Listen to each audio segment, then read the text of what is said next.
Standard 10th, Political Science, Chapter number 1, Working of the Constitution.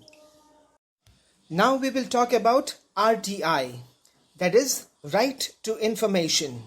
This act was devised in 2005.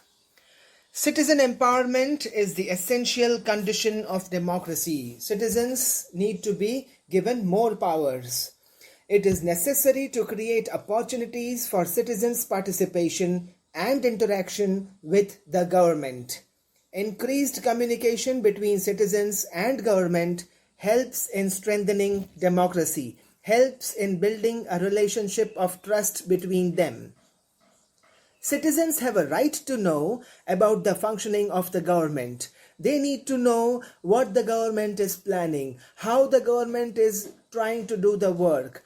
The government of India gave the right to information to the citizens of India to ensure transparency and accountability, which are the hallmarks of good governance. This was given so that people can ask about any wrong things happening in the governance. Right to information has made the government more transparent and has reduced the element of secrecy in the working of government. Initially, we used to get answers from the government that we cannot give you this information because it is a secret. But now, how the government is functioning is brought out into the open under the Right to Information Act. After the year 2000, the whole approach towards democratic reforms has changed. Reforms means changes for the better. Democratic reforms are considered as rights of citizens. Accordingly, citizens in India have got right to information, right to education, and right to food security. These rights have strengthened democracy in India. In the decades after independence, progress was made towards more and more democratization in India. However, in this process, citizens were considered as beneficiaries, whereas in the last few decades, development is considered as the right of the citizens. They are not the beneficiaries, they are the rightful owners of the democratic process. Now, social justice and equality. Social justice and equality are the important objectives of our constitution. Objectives means the mottos, something which we want to accomplish, which we want to achieve. The constitution has given the guidelines to establish a new society based on these two values. We are following the path laid down by our constitution to achieve this goal. To establish social justice is to remove those social conditions which are responsible for injustice and insist on the equality of dignity for all individuals. This is the basic approach, considering all human beings as equal, irrespective of gender, caste, creed, race, or religion. The principles of justice and equality aim at ending discrimination in social status such as superior or inferior on the basis of caste, religion, language and gender, place of birth, race, property, and giving equality of opportunity for development to every individual. Every person, male or female, or of any strata of society should get equal opportunity to rise in life, to become an active member of the society. To establish justice and equality, efforts are to be made at all levels of society. But the government's efforts and policies on this front are more important.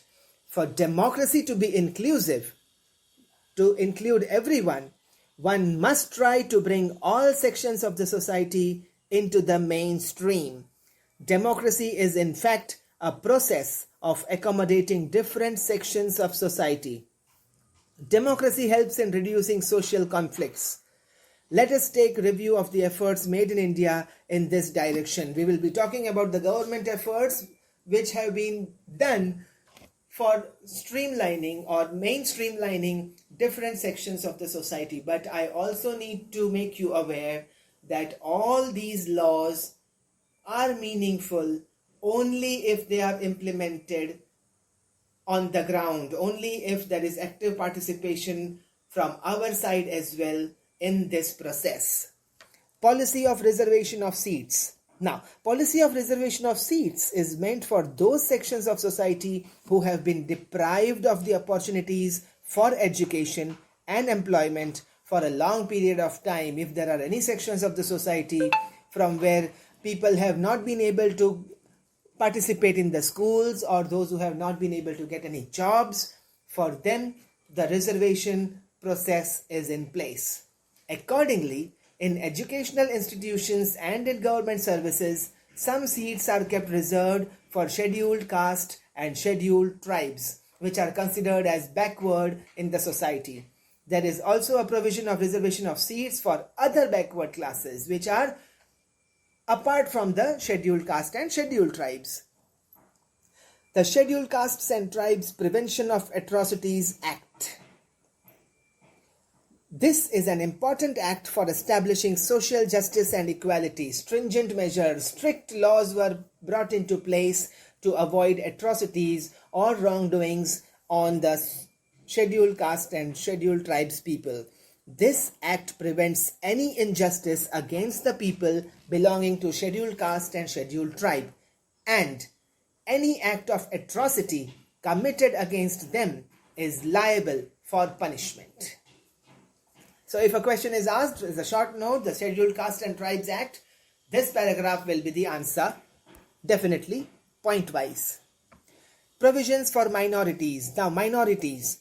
The Indian Constitution has made several provisions for the protection of minorities. The government has adopted several policies for minorities to provide them the opportunities for education and employment. The Indian Constitution prohibits discrimination on the basis of caste, religion, race, language, and region.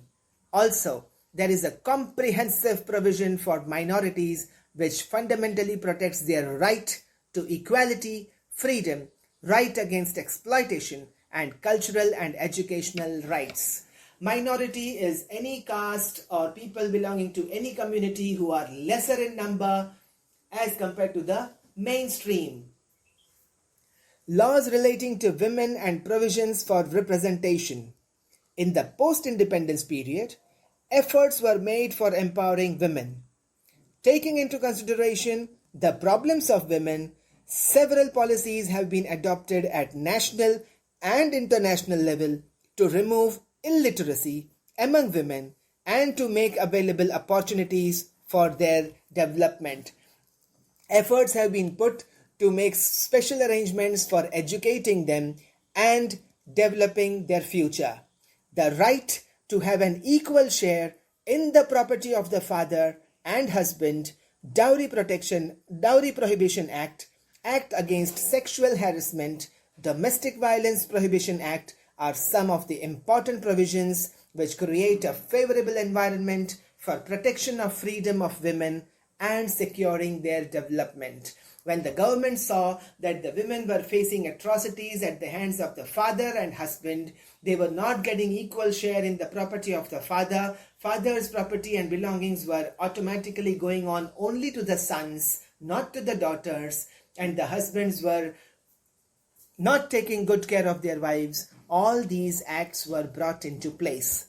In our country, from the very beginning, women have inadequate representation in politics and political institutions. All these are considered man-controlled or man-biased institutions, male-dominated institutions. Many countries in the world have made efforts to increase representation of women. From this perspective, changes are taking place in India as well. The 73rd and 74th Amendment reserved 33% of seats for women in local self-governing institutions. But please know that in spite of this amendment, the seats are going empty, but women participation is not to the fullest. This percentage has been raised to 50% in several states including Maharashtra. A National Commission for Women Sorry.